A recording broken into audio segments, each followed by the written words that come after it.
वो YouTube पर रोज video बनाती, उसे लगा कि वह फेमस हो जाएगी, आमदनी भी अच्छी खासी होगी और शोहरत भी इसके साथ में मिल जाएगी। लेकिन उसके वीडियोस चल नहीं पा रहे थे, व्यूज नहीं आ रहे थे, कोई कमेंट भी नहीं कर रहा था। YouTube से यहां पर पैसों की कमाई नहीं हुई तो उसने चोरी करने का रास्ता इख्तियार कर लिया। उसके लिए उसने अपने पड़ोसी और रिश्तेदार के घर को ही निशाना बना डाला और करीब 10 लाख रुपए कीमत के सोने चांदी के जेवरात और नकदी पर हाथ साफ कर दिया। जी हां, 10 लाख रुपए पे। यहां पर घर मालिक ने जब चोरी की शिकायत पुलिस थाने पर करी तो जो तरीका और चोरी की वजह थी उसने सभी को चौंका कर रख दिया जैसे ही इसका खुलासा हुआ। पूरी यह जो खबर हम आपको बता रहे हैं जबलपुर के गोहलपुर थाना क्षेत्र की है, जहां पर रहने वाली सजदा बी जुलाई महीने में आधारतला स्थित अपने रिश्तेदार के घर पर आई थी। यहां पर उसकी रिश्तेदार संजीदा बी से उसकी मुलाकात हो जाती है। जब साजदा बी यहां पर उसने बताया है कि वह वहां पर अपने मायके जाने वाली है, तब यहां पर संजीदा ने अपना दिमाग लगाया और चोरी की इसके अंदर योजना बना डाली। उसने चुपचाप साजदा बी के घर की चाबी चोरी कर ली और अपने पास में उस चाबी को रख भी लिया। इसके बाद में जब साजदा बी वहां से चली गई और अपने मायके पहुंच गई तो यहां पर संजीदा जो बी है उसने यहां पर उसके घर पर पहुंचकर ताला खोला और फिर यहां पर घर की अलमारी में रखे हुए सोने चांदी के जेवर और नगदी चोरी कर लिए और इसके बाद में उसने बाकायदा घर पर ताला भी लगा दिया, यानी चोरी करी और फिर ताला भी लगा दिया और वापस अपने घर के लिए चली गई। करीब एक हफ्ते बाद जब साजदा बी अपने घर पर पहुंचती है और बाहर सब कुछ उसे सामान्य मिलता है, लेकिन जैसे ही वह घर के अंदर दाखिल होती है तो यहां पर अलमारी में रखे हुए उसके गहने और नकदी इसमें उसे गायब मिलते हैं। साजदा बी यहां पर थाने पर पहुंचती है, चोरी की एफआईआर दर्ज करवाई जाती है, पुलिस यहां पर जांच शुरू करती है। सबसे बड़ा सवाल यही था कि घर का ताला तोड़े बिना ही यहां पर चोरों ने चोरी की वारदात को किस तरह से अंजाम दे दिया। पुलिस को सबसे पहले जो शक हुआ और शक की जो सुई थी वह करीबियों पर आकर टिक गई। साजदा बी के घर से निकलने और मायके पहुंचने के दौरान यहां पर सभी घटनाक्रमों और जितने भी परिचित थे उन पर पुलिस ने यहां पर नजर रखना शुरू कर दिया। इस दौरान यहां पर संजीदा का जो व्यवहार था वह थोड़ा सा बदला हुआ नजर आया, जिसके बाद में पुलिस को यहां पर उसके ऊपर शक हुआ। पुलिस ने यहां पर लगे हुए सीसीटीवी कैमरों को खंगाला, जांच की गई तो यहां पर एक महिला स्कूटी पर बुर्का पहनकर उसके घर के आसपास घूमते हुए भी नजर आ गई। पुलिस ने जब स्कूटी नंबर के आधार पर जांच पड़ताल करी तो वह संजीदा के नाम पर रजिस्टर मिली।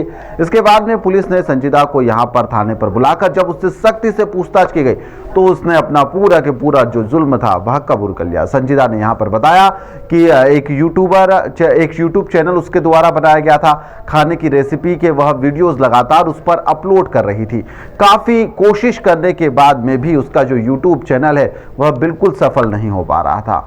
उसने इसे बढ़ाने के लिए कर्ज भी ले लिया था, लेकिन सफलता नहीं मिलने के कारण वह लगातार कर्ज में डूब रही थी और उसे कर्ज भी चुकाना था और जो कर्जदार थे वह परेशान भी कर रहे थे। इसके लिए उसने इस वारदात को अंजाम दे दिया। बहरहाल संजीदा के कब्जे से चोरी किए गए सोने चांदी के गहने बरामद कर लिए गए हैं और उसे जेल का रास्ता भी दिखा दिया गया है।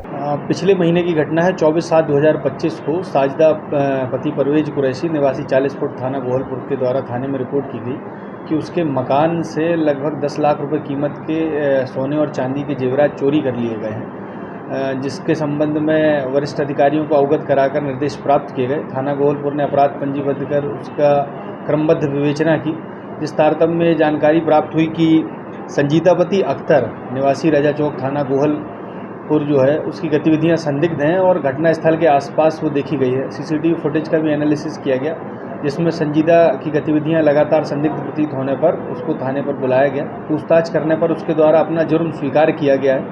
कारण पूछने पर उसके द्वारा बताया गया कि वो एक यूट्यूब चैनल चलाती है, जिसके तारतम्य में उसके द्वारा कुछ उधार लिया गया था और यूट्यूब चैनल जो है उससे मोनेटाइज नहीं होने के कारण वो उसकी आय प्राप्त नहीं हो पा रही थी। कर्ज नहीं चुका पाने के कारण उसने ये कदम उठाया था। संजीदा के कब्जे से संपूर्ण जेवरात कीमती लगभग 10 लाख के जब्त किए गए हैं और आरोपियों को गिरफ्तार करके माननीय न्यायालय के समक्ष प्रस्तुत किया गया है, जिसे जेल भेज दिया गया है। वहाँ पर आसपास के फुटेज देखे गए और चूंकि जो ये घटना हुई थी तो उस घर का ताला नहीं टूटा था, तो प्रारंभ से ही ये पुलिस के संज्ञान में था और पुलिस की जो लाइन ऑफ एक्शन थी वो यही थी कि आसपास का या कोई जानने वाला ही ऐसी घटना कर सकता है। तो लगातार जो है उनकी जानकारी प्राप्त की जा रही थी, मुखबिर तंत्र को भी सक्रिय किया गया, परिजनों के संबंध में जानकारी जुटाई गई। जो जानकारी प्राप्त हुई, सीसीटीवी कैमरे ने भी हमारी बहुत मदद की इसमें, कि जिसमें हम देख पाए कि एक संदिग्ध महिला जा रही है, जिसके संबंध में पता चला कि ये उनके पड़ोस में ही रहने वाली संजीदा है, जिसके द्वारा ये घटना की गई। सर कितनी वारदातों में? संजीदा के संबंध में भी एक ही वारदात का पता चला है, इसके अलावा उससे पूछताछ की गई पर किसी अन्य वारदात के संबंध में जानकारी प्राप्त। और भी आरोपी है या अकेले आरोपी है, इसके द्वारा अकेले ही घटना को चोरी करने की वजह? चोरी करने की मूल वजह जो है एक यूट्यूब चैनल चलाती थी ये, जिसके खाना पकाने से संबंधित कुछ यूट्यूब चैनल पर डालती थी, मोनेटाइज कराना चाह रही थी अपने चैनल को, परंतु लगातार जो है वो प्रयासों के बाद भी चैनल मोनेटाइज नहीं हुआ था और इसके ऊपर उधार जो है बढ़ता जा रहा था। कर्ज बढ़ने के कारण उसे चुकाने के लिए इसके द्वारा इस घटना को अंजाम दिया गया। यदि आप लोग भी वीडियो बनाते हैं और आप लोग भी वीडियो बनाने का शौक रखते हैं और आपके भी वीडियोस पर यदि अच्छे खासे व्यूज़ नहीं आ रहे हैं, तो यदि आप भी इस तरीके का कदम उठाने की यदि सोच भी रहे हैं कि इस तरीके से अगर कुछ छोटा मोटा कर हम इस तरीके से अपने जीवन यापन कर लेंगे, तो आप लोग सतर्क हो जाइए, क्योंकि पुलिस यहाँ पर आपके गिरबान को पकड़ सकती है और लगातार इस तरह की जो कानूनी कार्रवाई है वह लगातार की जा रही है, क्योंकि कानून के हाथ लंबे होते हैं और इस तरह आप अपराध कर बच भी नहीं सकते हैं। इसलिए अपनी मेहनत में थोड़ी सी और रंग लाइए और उस मेहनत को यहाँ पर अंजाम तक पहुँचाइए।